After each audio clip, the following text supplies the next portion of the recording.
Picture this, you're dropping your kid off at school and they're clinging to your leg, tears streaming, whispering, "Please don't go." It breaks your heart, right? You might wonder if you're doing something wrong or if your child is the only one who struggles with this. But here's the truth, you are not alone and neither is your child. Separation anxiety is one of the most common emotional challenges kids face, and it doesn't vanish after toddlerhood. In fact, for many school-age children, it can spike as they become more aware of potential dangers and more attached to the safety of home. The good news? This isn't a flaw in your child's character, it's a survival instinct. And with the right approach, we can gently reshape it into courage. So what exactly is separation courage? It's not about being fearless. It's about feeling that tight chest, that racing heart, that lump in the throat, and still taking the brave step forward. It's saying goodbye with a shaky voice, walking into a new classroom, or staying at a friend's house for the first time, even when every part of them wants to run back to you. Think of it this way.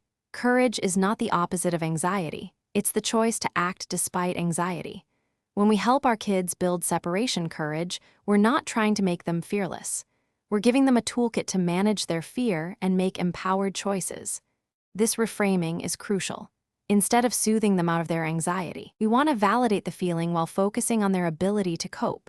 It's so natural to want to protect our kids from distress. When they're crying at drop-off, every fiber of our being wants to scoop them up and take them home. But here's the hard truth. Avoidance is the enemy of courage.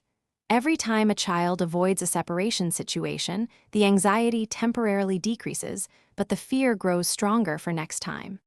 The brain learns, "I was right to be scared. That situation was dangerous." This creates a cycle where the child's world gets smaller and smaller. On the flip side, every time a child faces a separation challenge and survives, even if they cried the whole time, the brain learns a different lesson. "I was scared, but I made it through. I am capable." That's the foundation of resilience. Allowing your child to experience discomfort is one of the most loving things you can do. One of the most effective strategies for building separation courage is gradual exposure.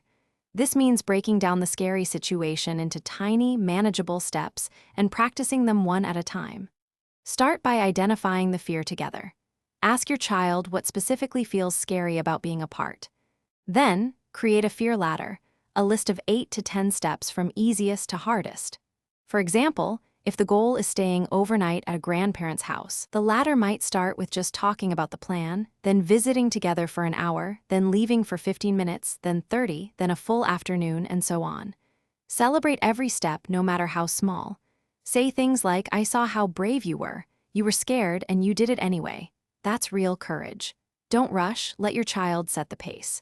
Children thrive on rituals, especially when they feel anxious. Creating a simple, repeatable goodbye ritual can provide a sense of predictability and control. One powerful ritual is the brave face. Before you leave, stand face to face with your child. Take a deep breath together.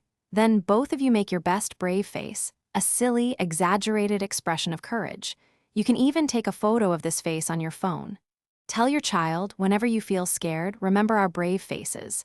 I have mine and you have yours. We are brave together, even when we're apart. This ritual works because it acknowledges the anxiety while giving the child a concrete tool to access their courage. Plus, the silly face releases tension through laughter, which is a natural antidote to anxiety. The words we use during separation moments have a huge impact. Instead of saying, "Don't cry, it's not a big deal, try this. I know it's hard to say goodbye. I will be back after lunch. You can do this, and I believe in you." This validates the feeling, gives a clear expectation, and expresses confidence in your child. Avoid bribes like, "If you're good, I'll buy you a treat." That undermines intrinsic motivation. Instead, try something like, "Let's take 3 brave breaths together before I go." This provides an immediate, calming action they can use later. And please, don't give in to 5 more minutes.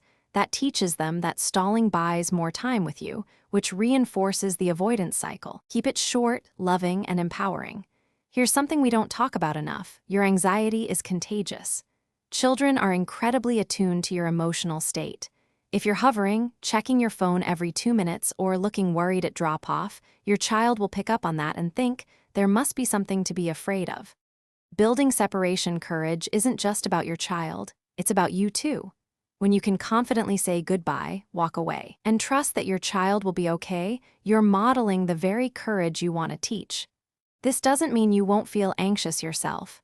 It means you practice your own brave face. You take your own deep breaths. You remind yourself that growth happens in discomfort. Your child's ability to separate from you is a sign of healthy development, not rejection.